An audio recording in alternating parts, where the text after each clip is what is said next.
The dance that shouldn't have happened. Eleanor Reed pushed her glasses against her face, trying to balance the tray of canapés she was serving to the guests. She worked as a waitress on weekends to supplement her salary as an art teacher at a public school in Hackney, East London. The extra money helped pay for the rent on the small flat she shared with her friend Amelia, and the expenses for materials she bought for her students when the school budget fell short. "Sorry," she mumbled when she bumped into a man in an impeccable suit. He barely looked at her before returning to his conversation.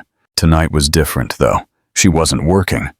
She was a bridesmaid at her childhood friend Olivia's wedding, a lavish affair at one of London's most exclusive Mayfair hotels. Eleanor felt out of place among the glamorous guests in her bright yellow dress, the only one she could afford that was formal enough for the occasion. On the other side of the ballroom, Ethan Blake checked his watch for the third time in 10 minutes. Corporate takeovers and multi-million-pound deals were his comfort zone, not these social gatherings filled with small talk and fake smiles. He sipped his whiskey, standing alone near the bar, watching his younger brother, Ryan, dance with his new bride. "You could at least pretend to be having fun," Ryan had told him earlier. "It's my wedding day, for God's sake." As CEO of Blake Enterprises, Ethan had little time for personal connections. His penthouse overlooking the Thames was impressive, but empty.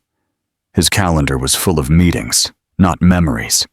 At 35, he had everything money could buy, and nothing that really mattered. "Ethan, there you are," his mother approached, pulling along a woman in a bright yellow dress.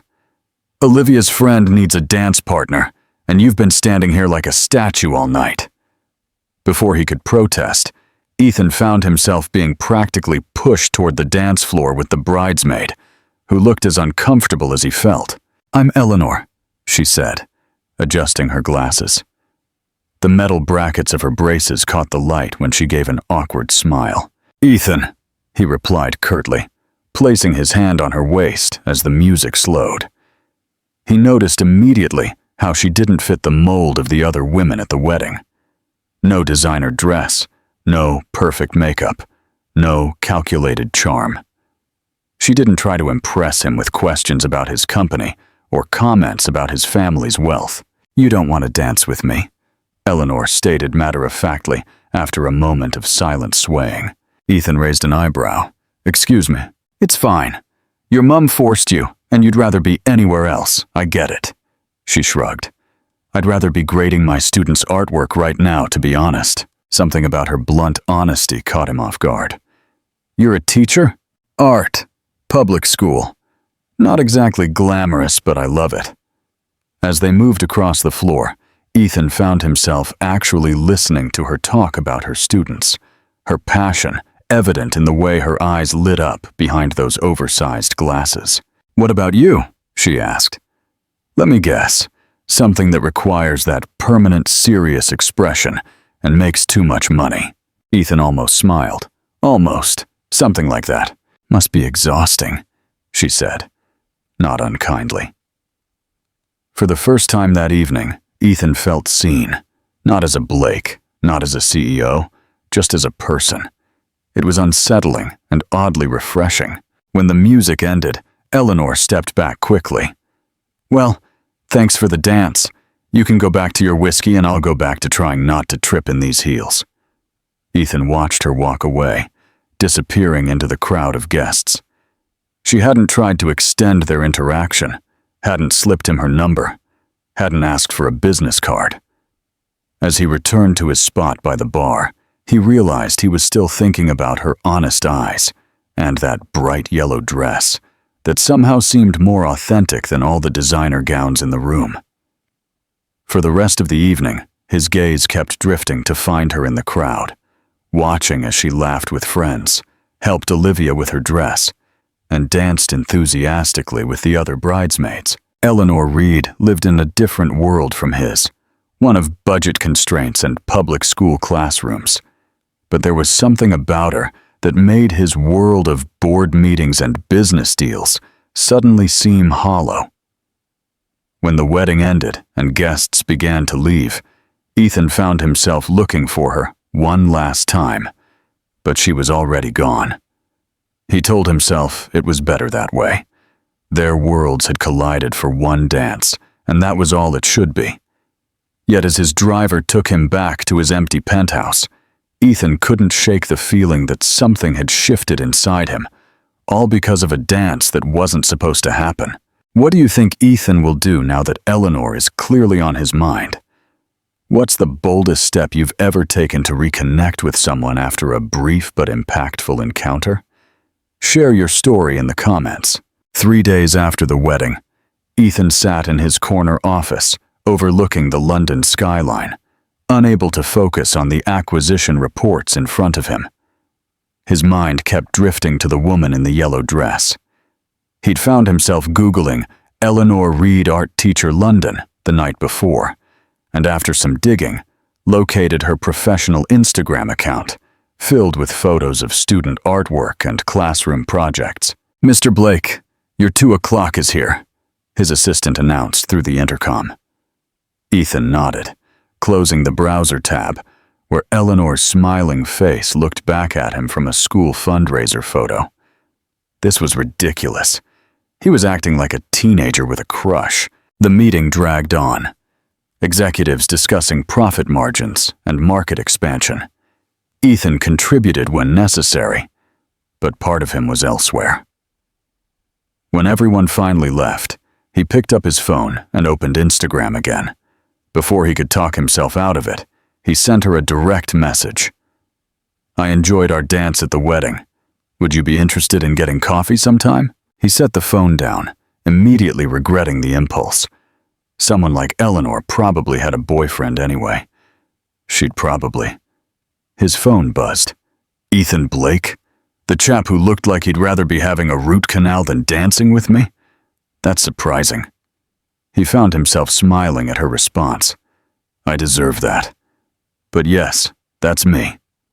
3 dots appeared, disappeared, then appeared again. "Why?" Ethan paused. Why indeed? He typed the truth. "I can't stop thinking about our conversation. It was the only real one I had all night." This time, her response came quickly. "There's a small coffee shop called The Daily Grind on Brick Lane, Saturday 10 a.m. I have to grade papers, so I can't stay long." Eleanor arrived at the coffee shop 15 minutes early, nervously adjusting her glasses. Why had she agreed to this? She'd spent hours debating what to wear before settling on jeans and a simple blouse. Nothing fancy. She wasn't going to pretend to be someone she wasn't for Ethan Blake. She spotted him immediately when he walked in. Impossible not to in his tailored casual clothes that probably cost more than her monthly rent. He carried no hint of corporate swagger, though. If anything, he looked almost uncertain. "You came," she said. When he approached her table, "Did you think I wouldn't?" He sat down across from her. "People like you usually have assistants cancel at the last minute. People like me?" Ethan raised an eyebrow. "Rich guys who send impulsive messages and then remember they have better things to do." He looked genuinely surprised. "Is that what you think of me?" The waitress came by, and they ordered a simple black coffee for him, a chai latte for her. "I don't know what to think of you," Eleanor admitted. "That's why I'm here." Their drinks arrived, and an unexpected conversation began to unfold. They talked about growing up, his privileged childhood under the weight of family expectations, her parents, who had emigrated from the Caribbean and worked multiple jobs to give her opportunities they never had. "Is that why you teach?" he asked. "Because of your parents?" Eleanor nodded. "My dad always said education was the one thing nobody could take away from you." Her expression darkened slightly, though some people tried to take everything else. Before Ethan could ask what she meant, Eleanor changed the subject. "What about you? Did you always want to run the family business?" "I never considered another option," he said. "It was expected. And if it wasn't, what would you do?" The question caught him off guard. No one had ever asked him that before. "I don't know," he admitted. "Maybe something with architecture. I used to design buildings as a kid." Eleanor smiled. So there is a creative person hiding under that serious exterior. The conversation flowed easily after that. 1 hour turned into 2. Eleanor's papers remained ungraded. "Would you like to see where I teach?" she asked suddenly. "The school's open today for a weekend art program." Ethan hesitated only briefly before nodding. "I'd like that." The public school building was nothing like the private academies Ethan had attended. Faded paint, outdated facilities, but covered in vibrant student artwork that transformed the space. Eleanor led him to her classroom, where a few students were working on weekend projects. They looked up curiously when she entered with Ethan. "This is Mr. Blake, everyone. He's visiting our classroom today." A young girl with braids approached them, proudly holding up a painting. "Miss Reed, I finished the sunset." Eleanor knelt down to the girl's level, examining the artwork with genuine interest. "Maria, the colors you blended here are beautiful. Look at how the orange transitions to purple." Ethan watched as Eleanor moved around the room, giving each student personalized attention. The children adored her. That was obvious. In this humble classroom, she was more confident and alive than anyone he'd met in boardrooms or galas. When they left an hour later, something had shifted between them. "Thank you for showing me your world," Ethan said, as they walked toward the car park. Eleanor looked at him thoughtfully. "Maybe next time you can show me yours." Ethan nodded, realizing he wanted nothing more than for there to be a next time.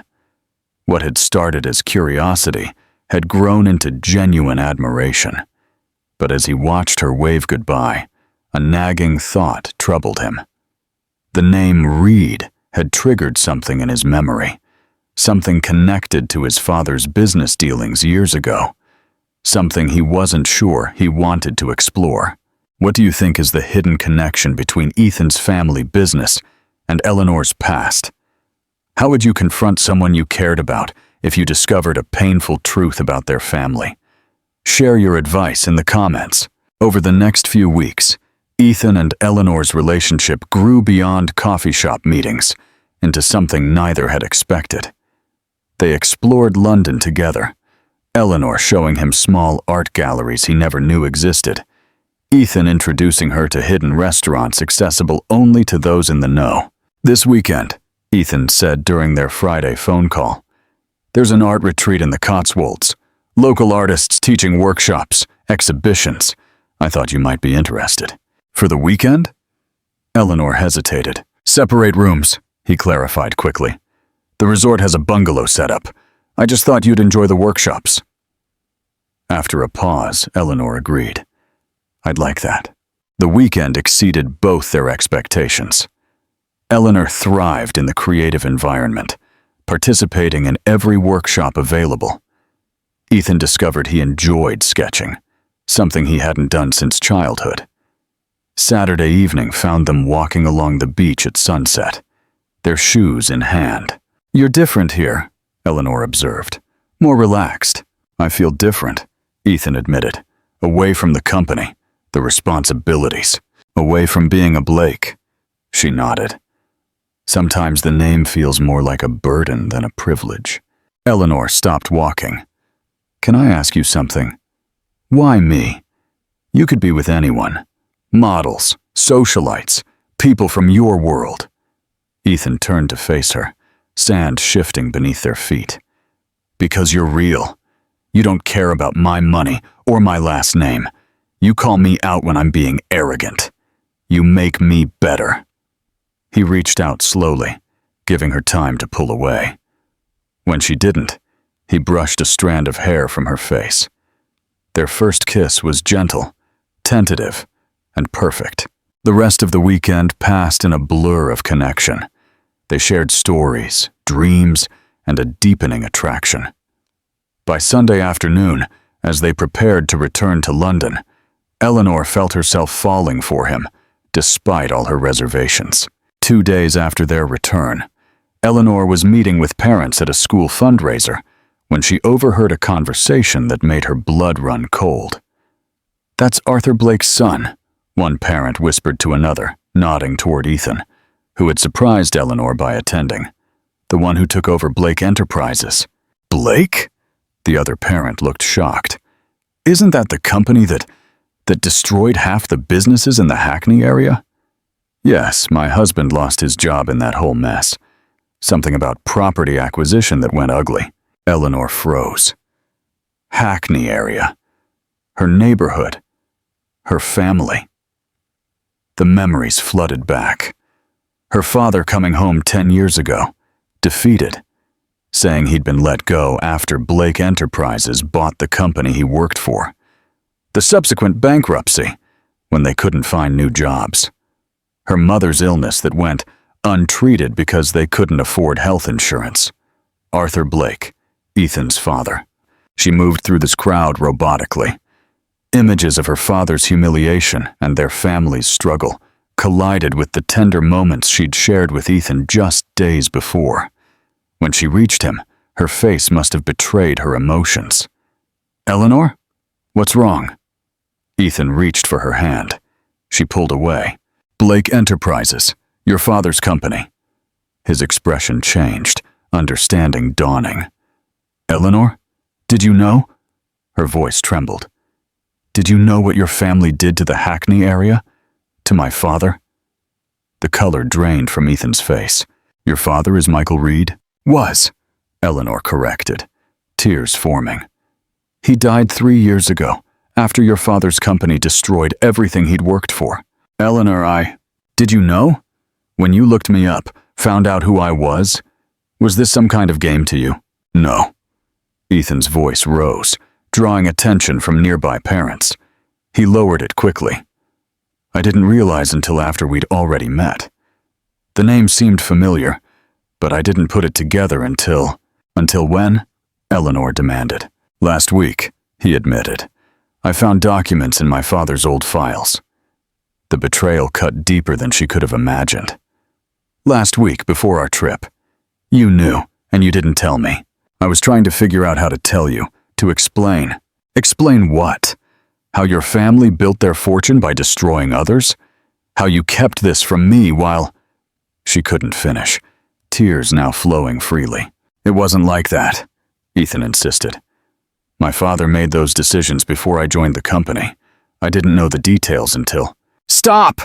Eleanor held up her hand. Just stop.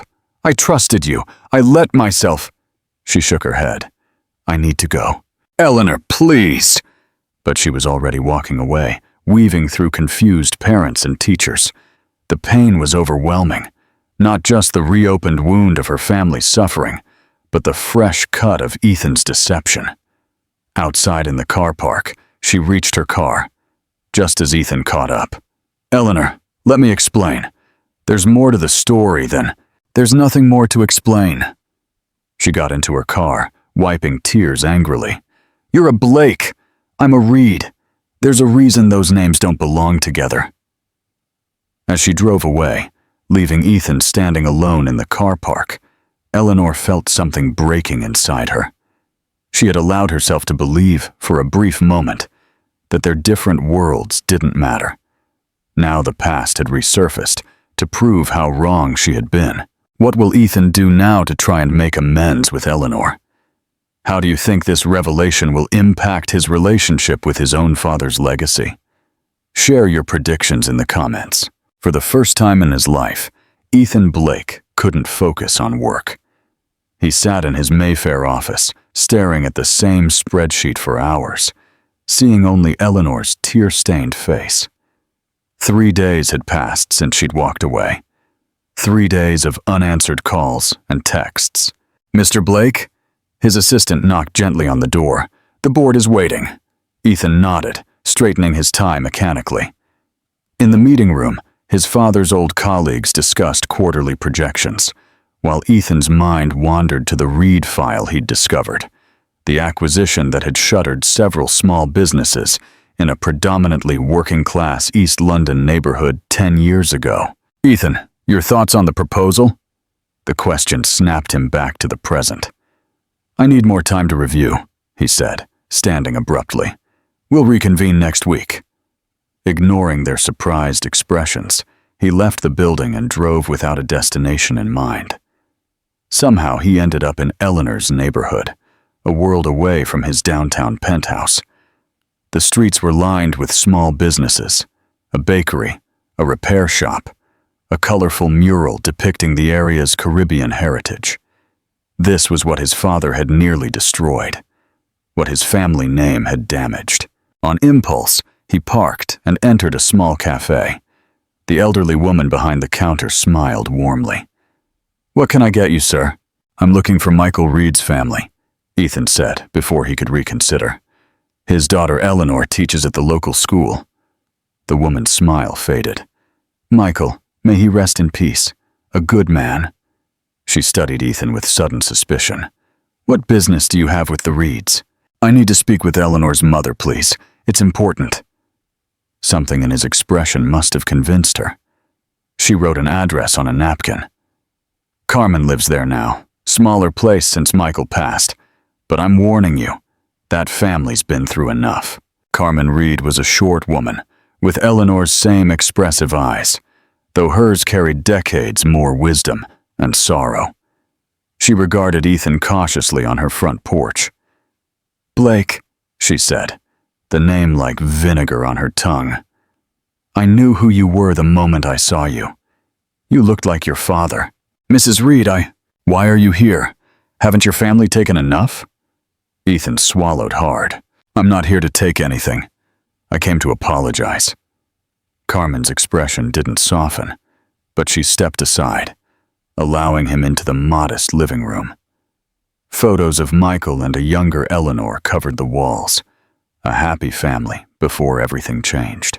"Sit." Carmen gestured to a worn sofa. "Say what you came to say." Ethan remained standing. "What my father did to your husband, to this community, it was wrong. I've spent days going through the acquisition files. The tactics used were ruthless." "Ruthless?" Carmen repeated. "Is that what you call it when a man works 30 years for a company, then is thrown away without proper compensation? When families lose their homes, when a community is torn apart?"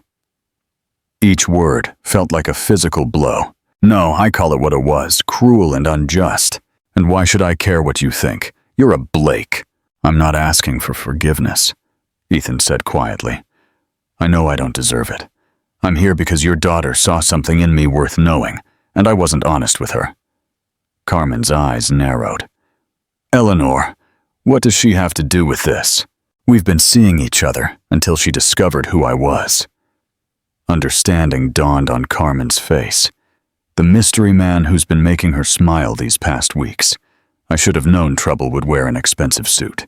"I didn't know who she was at first," Ethan explained. "When I realized the connection, I should have told her immediately. That's on me." Carmen studied him for a long moment. "My husband died believing your father cheated him out of his rightful compensation, that the system was rigged against people like us." "He was right," Ethan admitted. "The acquisition was structured to minimize payouts to employees. It was legal, but deeply unethical." He reached into his pocket and pulled out an envelope. "This doesn't fix the past, but it's what Michael was owed, with interest. I calculated it myself." Carmen didn't take the envelope. "We don't want your money. It's not mine. It's what your husband earned." Ethan placed it on the coffee table.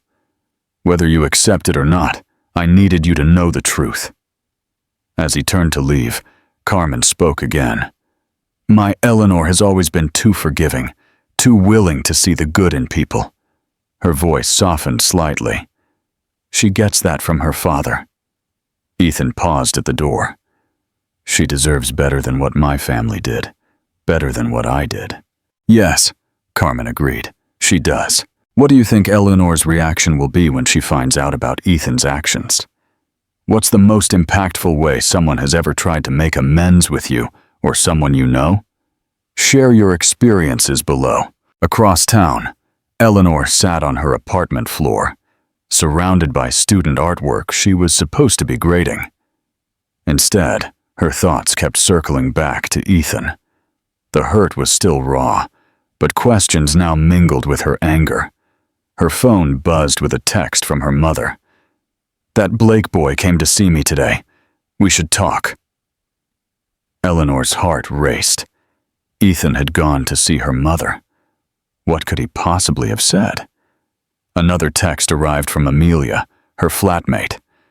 "There's something you need to see at school. The art room, now." Confused, Eleanor drove to the school. The building was quiet after hours as she made her way to her classroom. When she opened the door, she gasped. The art room had been transformed. New easels replaced the broken ones. Shelves stocked with high-quality supplies lined the walls. A state-of-the-art projector hung from the ceiling. On her desk sat a simple note. "No strings attached. No name on the donation. Your students deserve the best tools to match their teacher's dedication. E." Eleanor sank into her chair, emotions warring within her. The gesture wasn't about buying forgiveness. She knew Ethan well enough to understand that. This was him trying to do something right, something meaningful, without taking credit. As tears welled in her eyes, Eleanor realized her heart was in a battle between the pain of the past and the possibility of a future she'd glimpsed in those brief weeks with Ethan. She didn't know which would win. For 2 weeks, Eleanor avoided thinking about Ethan. She threw herself into teaching, using the new supplies without acknowledging where they came from. Her students were thrilled with the upgraded classroom, creating art with an enthusiasm that normally would have filled her with joy. "Miss Reed, are you okay?" Maria asked one afternoon, noticing Eleanor staring absently at the window. "Of course, sweetie. Just thinking about our next project." But she wasn't. She was thinking about Ethan, about the text her mother had sent after his visit. "He didn't ask for forgiveness, Eleanor. He came to take responsibility. Your father would say that matters." Eleanor had been raised to believe in second chances, in redemption. Her father, despite everything that happened, never became bitter. "Holding on to anger," he used to say, "is like drinking poison and expecting the other person to die." After school, Eleanor drove to the community center, where she volunteered teaching art to seniors. She was surprised to find the director, Mrs. Hernandez, beaming as she entered. "Eleanor, have you heard the wonderful news? We received funding for the entire year. All our programs are safe." "That's amazing," Eleanor smiled. "Which corporation finally approved our grant?" Mrs. Hernandez shook her head. "Not a corporation. An anonymous donor. They only asked that the money go directly to programming, not administration." Eleanor's heart skipped. Anonymous. Yes, isn't it wonderful? People still do good things without wanting credit. Throughout the evening, Eleanor kept hearing similar stories. The local clinic received new equipment. The after-school program got a transportation van. The neighborhood beautification project suddenly had funding. All anonymous. All in the last 2 weeks. On her way home, Eleanor detoured to her mother's house. Carmen was sitting on the porch, waiting as if she'd expected her daughter's visit. "It's him, isn't it?" Eleanor asked without preamble. "All these donations." Carmen nodded. "He's been busy. Why, what does he want?" I asked him the same thing when he called to make sure I'd received the pension money. Eleanor blinked in surprise. "He called you?" "To check I hadn't thrown his envelope away." Carmen's lips twitched. "I almost did. What did he say? About why he's doing all this?" Carmen patted the seat beside her. When Eleanor sat down, she took her daughter's hand. "He said he was raised to fix problems with money, because it was easier than fixing them with truth and hard work. He's trying to learn a different way." Eleanor looked away, conflicted emotions churning inside her. "I don't know what to do, Mama. Every time I start to soften, I remember what his family did to ours." "Your father lost his job because of Arthur Blake," Carmen said firmly. "Not because of his son. But Ethan is part of that company now. He benefits from what his father did. Yes, and now he's using those benefits to try to make amends.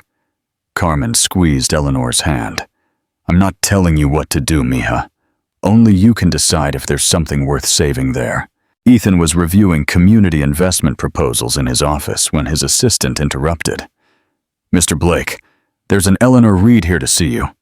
His head snapped up. Send her in. Eleanor appeared in the doorway, looking out of place among the corporate luxury, but standing tall nonetheless. Thank you for seeing me without an appointment, she said formally. Ethan stood. You never need an appointment, Eleanor. An uncomfortable silence stretched between them. You've been busy, she finally said. The community center, the clinic, the school supplies. It was the least I could do. The least? Eleanor raised an eyebrow. It must be hundreds of thousands of pounds. Ethan shook his head. Money is easy for me to give. Too easy. It doesn't fix what happened. Then why do it? Because those organizations deserve support. Because that community deserves to thrive. He hesitated. And because I couldn't think of any other way to show you who I want to be. Eleanor studied him, really looking at him for the first time since that night at the school. He seemed different. The confident CEO replaced by someone more vulnerable, more human. My mother said you calculated my father's pension yourself. Ethan nodded. I spent 3 days going through every record. He was owed much more than what the company paid out. Why didn't you tell me about the connection when you first realized it? I was afraid, he admitted. Afraid of losing you. Afraid of being just another Blake in your eyes. He ran a hand through his hair. It was selfish. I'm sorry. Eleanor moved to the window, looking out at the city below. I've been angry for so long at what happened to my father, to our community. Finding out you were part of that family reopened wounds I thought had healed. I understand. She turned to face him. But my father also taught me that people shouldn't be judged by their names or where they come from, but by their actions. She took a deep breath. You've been trying to do the right thing, even knowing I might never speak to you again. I wouldn't blame you if you didn't. Eleanor stepped closer. I'm still hurt. I'm still working through what all this means. But I think I'd like to try talking again. Really talking. No more secrets between us. Hope flickered in Ethan's eyes. I'd like that. I'm not making any promises, Eleanor cautioned. I just know that when I tried to forget you, I couldn't. And that has to mean something. As they stood there in his office, two people from different worlds, connected by a painful past, but possibly a shared future, Eleanor made her choice. Not to forget or fully forgive yet, but to begin the journey of understanding, to see if what they had started could survive the truth of who they were. Would you like to get coffee? Ethan asked quietly. Start over? Eleanor nodded. Not starting over. Continuing. But honestly, this time. It wasn't a fairy tale reconciliation. It was better. It was real. This is a massive turning point. What challenges do you foresee for Ethan and Eleanor as they try to build a relationship based on honesty? What's the most important quality needed to mend a broken trust? Share your insights below. The late afternoon sunlight streamed through the windows of Ethan's penthouse as he paced nervously. After 3 months of rebuilding their relationship, coffee dates, honest conversations, and slow steps forward, Eleanor had agreed to come to his home for the first time. He'd spent hours trying to make the space less intimidating.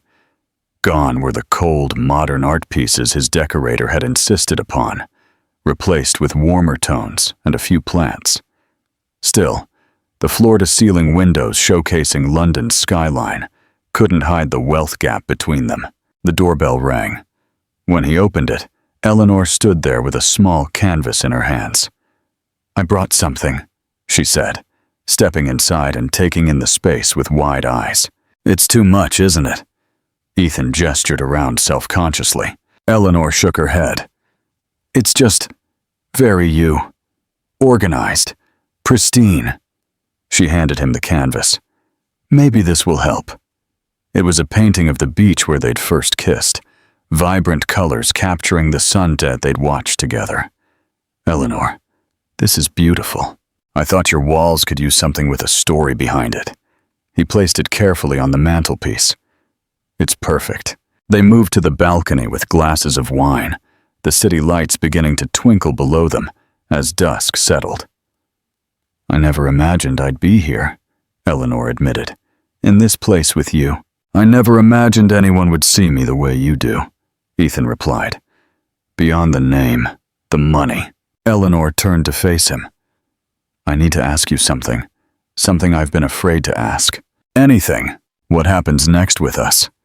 She gestured between them.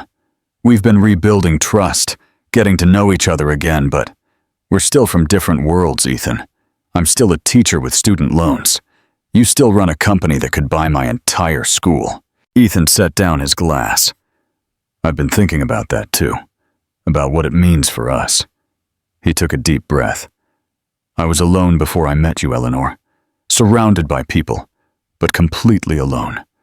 I had everything and nothing at the same time. And now I see what matters, what my father never understood. He took her hands in his. I don't want you to fit into my world.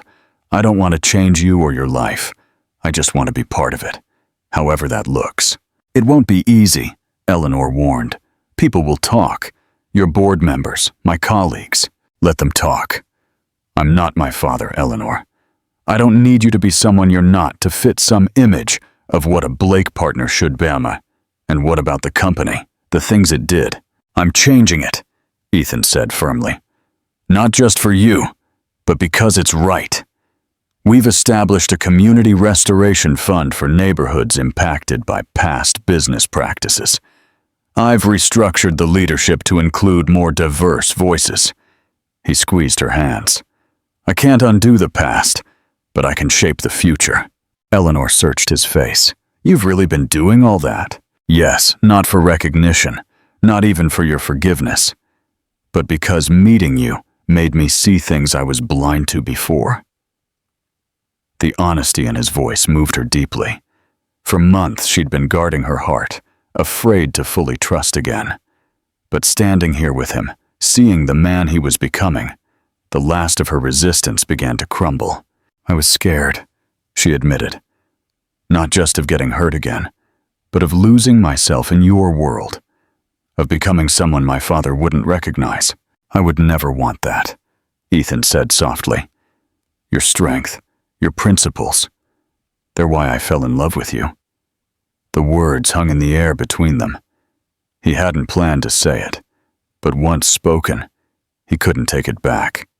Didn't want to. Eleanor's eyes widened. Ethan, you don't have to say anything. I know it's... She stopped him with a kiss, soft and sure. When she pulled back, her eyes were bright with emotion. I love you too, she whispered. Despite everything, because of everything, I love who you are, who we are together. Ethan pulled her close, his heart fuller than he'd ever thought possible.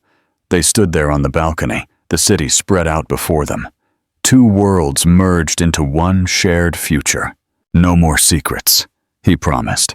No more unsaid words between us. Eleanor nodded against his chest. Just truth, however complicated it might be. In that moment, their different backgrounds, their painful history, the obstacles still ahead, none of it mattered as much as the truth they'd finally spoken aloud. 6 months later, Eleanor stood in front of her class, guiding her students through a project about personal identity. The art room continued to thrive with the supplies that had appeared that pivotal day, though her students had long stopped asking about the mysterious benefactor. Miss Reed, is your boyfriend coming today? Maria, now in middle school, asked, paintbrush in hand. Eleanor smiled. Mr. Blake has a meeting, but he'll be here for the exhibition next week. Ethan had become a regular visitor at the school, first sitting quietly in the corner observing, then gradually helping students with their projects. The children adored him, especially when he shared stories about designing buildings as a child. After class, Eleanor checked her phone to find a message from Ethan. "Meeting ended early. Dinner at your mom's still on?" She texted back. "Yes. She's making pasties. Don't be late." Their lives had merged in ways neither had imagined possible. Eleanor remained dedicated to her teaching, refusing Ethan's initial offers to help with her student loans or rent. "I need to do this my way," she'd insisted, and he'd respected her independence. Meanwhile, Ethan had transformed Blake Enterprises from within. The company now funded education initiatives throughout London, prioritized ethical business practices, and had established a foundation to support communities previously harmed by corporate development. Not everything was perfect. There were still awkward moments at business functions when people whispered about Blake's schoolteacher girlfriend. There were still times when Eleanor felt out of place in Ethan's world of wealth and privilege, but they navigated these challenges together, learning and growing with each obstacle. That evening, Eleanor arrived at her mother's house to find Ethan already there, sleeves rolled up, helping Carmen in the kitchen. No, you need to fold it like this," Carmen was saying, demonstrating how to wrap the pasties in pastry. "Careful, Mama," Eleanor teased, setting down her bag. "He might hire you to teach his executive chefs." "His chefs could learn something from your mother," Ethan replied with a smile. Carmen swatted him with a dish towel. "Less talking, more wrapping." Watching them together still amazed Eleanor. Her mother, who had once spoken the name Blake with contempt, had gradually accepted Ethan on his own merits. The turning point had come when Ethan established a scholarship in Michael Reed's name for local students pursuing careers in skilled trades. "Not because I'm trying to buy your approval," he told Carmen, "but because your husband believed in the dignity of hard work. That deserves to be remembered." During dinner, Carmen shared stories of her childhood in the Caribbean, teaching Ethan phrases in Creole that made Eleanor blush and her mother laugh. This blending of their worlds had become their new normal, Ethan learning about her culture and community, while Eleanor navigated the corporate realm that was still foreign to her. "I'm meeting with the school board tomorrow," Eleanor mentioned as they cleared the table, "about expanding the arts program district-wide." "That's wonderful," Ethan said. "Your proposal was excellent. Did you help her with it?" Carmen asked him. Ethan shook his head. "She wouldn't let me," he said. "Said it needed to come from a teacher, not a businessman." Eleanor smiled. "I did let him proofread it." "After you'd finished everything," he added with pride. Later, as they walked to Ethan's car, he took her hand. "I have something to show you. A project I've been working on." "Another surprise?" Eleanor raised an eyebrow. "You know how I feel about those. This one's different. It's something I want your input on."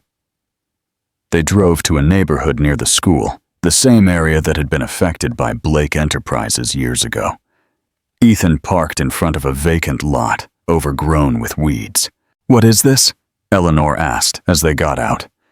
Ethan handed her a folder. Inside were architectural drawings for a community arts center. "This land has been sitting unused since my father's company purchased it," he explained. "I want to give it back to the community, but with a purpose." Eleanor flipped through the plans, seeing spaces for classes, exhibitions, performances, all the things she'd dreamed of providing for her students and their families. "Ethan, this is..." She looked up at him, emotions welling. "This is incredible. It's just a concept," he said. "I want you to help design it. Make it what the community needs, not what I think they need." Eleanor looked from the plans to the empty lot, seeing not what was, but what could be. Much like she'd learned to do with Ethan himself. "Our worlds don't have to stay separate," he said softly. "They can become something new together." Standing there in the fading light, Eleanor realized that's exactly what they had been building all along. Not his life or her life, but a shared path forward that honored both their realities. 1 year later, the Reed Community Arts Center stood where once there had been only an empty lot and broken promises. The modern building, with its colorful murals, had become a neighborhood landmark, a place where local artists taught alongside visiting professionals, where children discovered talents they never knew they had, and where an entire community found its voice. Tonight was special. The center's first major exhibition, titled Invisible Transformations, featured work from Eleanor's students, exploring the theme of personal change. The gallery was filled with proud parents, community members, and even a few corporate sponsors, all mingling together in a space that bridged worlds once thought incompatible. Eleanor moved through the crowd in a simple blue dress, stopping to congratulate each young artist, her face glowing with pride. She checked her watch nervously. Ethan had texted that he was running late from a business trip, but promised he'd make it before the exhibition closed.